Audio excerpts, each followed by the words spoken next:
This is NDTV.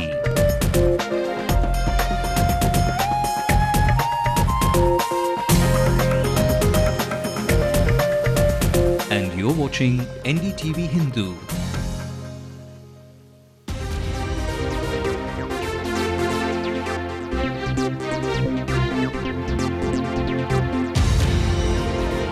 CBI tracks 2G money trail to Kalanya TV, says the channel got a massive loan in return of 2G favor to DB Realty. In 2G overdrive, Raja is likely to face a 2G charge sheet by March end.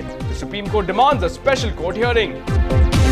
Raja continues to face the music. CBI gets remand extended by 4 days for Raja.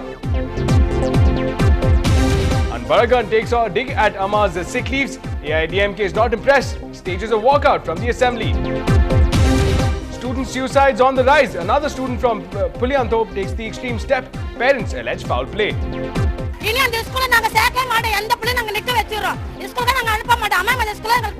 This incident exposes certain realities. Government functions rank higher than exams for this school in Velachery. Students are sidelined as colour TV distribution takes centre stage. Payanam, the first Tamil flick to use hijacking of IC-814 as a backdrop for set, is again set for takeoff. Director Radhamohan gets candid. Seen the film so far, they've liked it very much, and the vibe has been very positive, and I really hope it will carry on with the audience as well.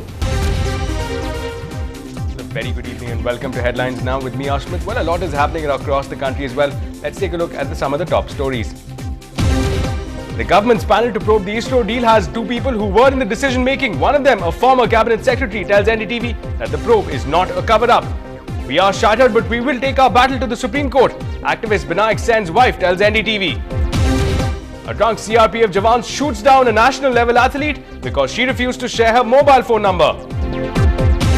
The stadiums may not be ready, but Indian Cricket Board gears up for other contingencies. Ensures the cup for nearly 250 crores.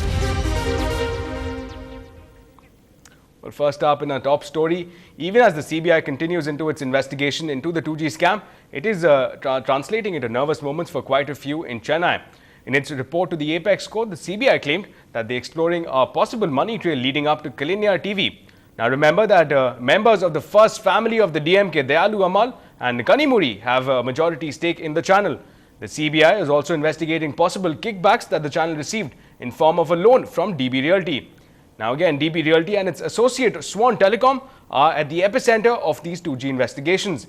In fact, the CBI has already arrested Shahid Balwa, the director of Swan Telecom.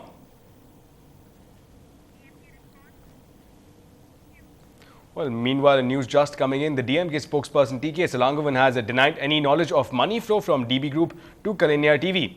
Now, he also maintained that the party was ready to face any challenge.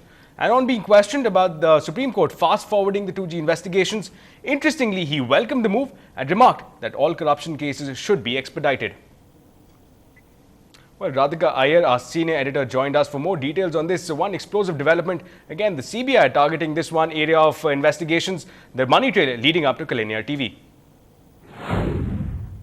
This, of course, is the second scam which over the last few weeks has been snowballing into a huge embarrassment for Kalanya TV and, of course, for the owners of Kalanya TV, which majoritarily comprises the Chief Minister's family members. However, just to clarify to our viewers, the CBI in its report submitted to the Supreme Court today is only indicating a possible kickback, which of course it says that it doesn't have evidence for. It is only a presumption. It is only joining the dots by the CBI, by the agency that it has been doing over the last few days after Raja's arrest and after questioning A. Raja. But this, of course, piece of information does not seem to come from A. Raja during the interrogation, but from Balwa, who of course is the managing director of DB Realty.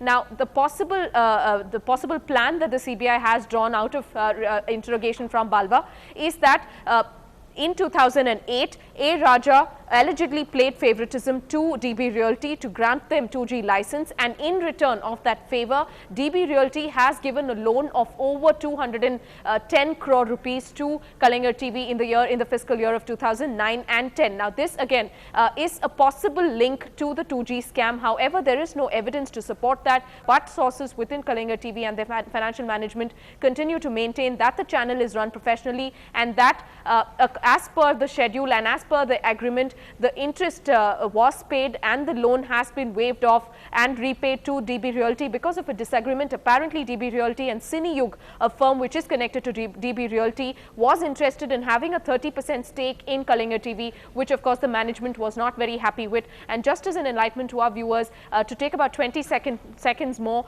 Kalinga TV is mainly comprising of the family members of the DMK's first family. Ms. Dayalu Ammal, the wife of the Chief Minister, owns 60% of stake in that company, while Kannimuri, the Rajya Sabha MP, holds 20%, and Sharat Kumar, like we were saying, the erstwhile friend of the Maran brothers, owns the rest of the 20%, who now plays the role of the CEO of Kalinga TV.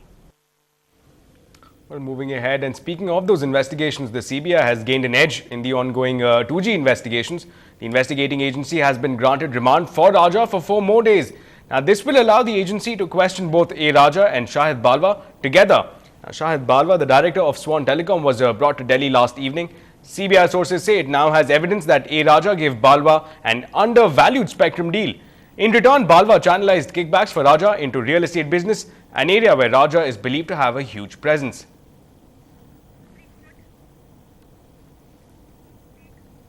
Well, meanwhile, it was a big day for the CBI in the courts today as they submitted their status report and made startling revelations.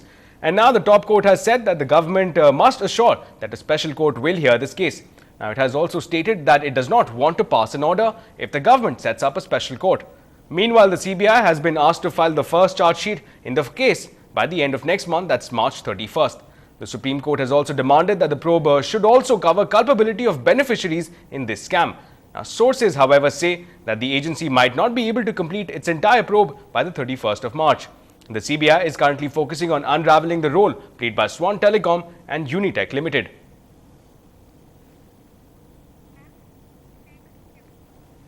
Well, the last day of the assembly session of the present DMK regime ended with high drama. All the opposition members staged a walkout. While AIADMK and MDMK objected to State Finance Minister's remarks on AIADMK Chief Jayalalitha's absence on health grounds, the left parties walked out saying that the government had failed to come up with a policy to check the price rise. On the last day of the last session of the Assembly, the ruling DMK and the main opposition AIADMK locked horns. State Finance Minister's remarks on AIADMK Chief Jayalalitha's absence from the Assembly made the opposition walk out. The tearing of the interim budget copy by AIADMK members as a mark of protest led to the Deputy Chief Minister moving a resolution against such acts. 10-2-2011 இடைக்கால நிதிநிலை அறிக்கை மீதான பதிலுரையை மாண்புமிகு பேரவை முன்னவர் அவர்கள் ஆற்றிக் கொண்டிருக்கும் போது திரு D Jayakumar, திரு கோ அரி, திரு AK. Bose ஆகிய உறுப்பினர்கள் இடைக்கால நிதிநிலை அறிக்கையை கிழித்து அவையிலே வீசி எறிந்தார்கள். இத்தகைய செயல் பேரவை விதிகளுக்கு முரணானதாகவும் பேரவையின் இறையாண்மைக்கு எதிரானதாகவும் ஜனநாயக நெறிமுறைகளுக்கு மாறானதுமாகவும் உள்ளது என்பதால் இப்பேரவை இவர்களின் செயலை வன்மையாக கண்டிக்கிறது. அம்மையார் சொன்ன கருத்தை இங்கே நம்முடைய துணைத் தலைவரும் பேசினார். நிதி பற்றாக்குறை என்பது ஒன்று நடைமுறை செலவுகளுக்கு ஆண்டுதோறும் வருவாய் கணக்கிலே செய்யப்படுகிற செலவுகளுக்கு பற்றாக்குறை ஏற்பட்டால்தான் அது பெரிய குறை. அந்த வருவாய் கணக்கிலே செய்யப்படுகிற செலவு உபரியாக இருக்கக்கூடிய அளவுக்கு இந்த ஆண்டு வரவு செலவு திட்ட அறிக்கையில் தெரிவிக்கப்பட்டிருக்கிறது. Despite the unruly scenes, the passing of the Non-Resident Tamils Welfare Bill 2011 was hailed by the members. The opposition, however, maintained that the Speaker had been unfriendly to them throughout the session, and there were opposition's galore to some of the bills that came to discussion. The Tamil Nadu Marine Fishing Regulation Bill faced opposition from the AIADMK, while the CPM failed to see eye to eye with the ruling party on the Tamil Nadu Preservation for Private Forests Bill. The comments made by the Honorable Finance Minister, it did not behove his age, and it was in such poor taste how he commented on our leader. The Honorable Speaker, as usual, he was so unfair and one-sided. தமிழகத்தினுடைய நிதியமைச்சர் அவர்கள் இறுதியாக உரை நிறுத்தினார்கள். அதில் விலைவாசி உயர்வு கட்டுப்படுத்துவது குறித்து எந்தவிதமான நடவடிக்கையும் அவர்கள் அறிவிக்கவில்லை. The drama-filled assembly session has finally ended. In the run-up to the assembly polls, the rhetoric in the assembly will reverberate across the state. While the DMK will talk about AIADMK chief's rest, the AIADMK will talk about the DMK chief's absence from the assembly during 2001-2006 tenure of the AIADMK. In Chennai with Peer Mohammed, Divya Kumar for NDTV-Hindu. And some more news from the city. What's more important, school exams or government functions? Well, the government school in Velachery decided to opt for the latter and postpone their school exams in the evening, and for some students even the day next. Now, the school was chosen as a centre to distribute free colour television sets in the area, and ahead of the function, the school management decided to conduct all their exams later. While the students say government functions causes a lot of distractions, local DMK leaders say that postponing the distribution of TV sets would have only caused a lot more resentment amongst the public. காலைல வந்து இந்த விழா நடந்ததால காலைல வைக்க வேண்டிய exam மத்தியானம் வச்சாங்க. அதனால் இதை கொஞ்சம் இதாச்சு, டைம் இதாச்சு. ஸ்கூலில் என்ன சொல்லிட்டாங்கன்னா ஸ்டடி ஹாலிடே, அதாவது 10th-க்கும் 12th-க்கும் இங்கே ஒரு கேம்ப் மாதிரி வைக்க போகிறாங்க. அவங்க என்ன சொல்கிறாங்க, வருகின்ற 10லேருந்து, அதாவது இன்றைக்கி கேட்டாங்க 11ஆந்தேதிலேருந்து ஒரு கேம்ப்பு 20 நாள் வைக்க போகிறாங்க இங்கே. இந்த இடத்துல பொறுத்த வரைக்கும் இங்கே ஒரு மைதானம் கிடையாது. இந்த இடத்துல ஒரு மைதானமோ வேறு எந்த இடமும் கிடையாது. அவங்க கேம்ப் எக்ஸாமுக்கு ஒரு கேம்ப் வைக்க போகிறோம். வைக்கிறதா நாங்கள் ஒரு நாள் உங்களுக்கு பர்மிஷன் தரோம், அதாவது 10ஆம் தேதி தரோம், அந்த டைமில் நீங்கள் வச்சிங்கன்னு சொன்னாங்க. அதுக்காக தான் ஒரு அவசரமாக வைக்கிறோம். இல்லைன்னா நாங்கள் இந்த 20 நாள் கேம்பை முடிச்சுட்டு வைக்கலான்னு தான் நினச்சிருந்தோம். ஆனால் மக்கள் அதை பொறுத்து கொள்ளலை. Well, here's another disturbing trend. Another student commits suicide. Was her teacher behind this death as well? Well, we try to find the answer on the other side.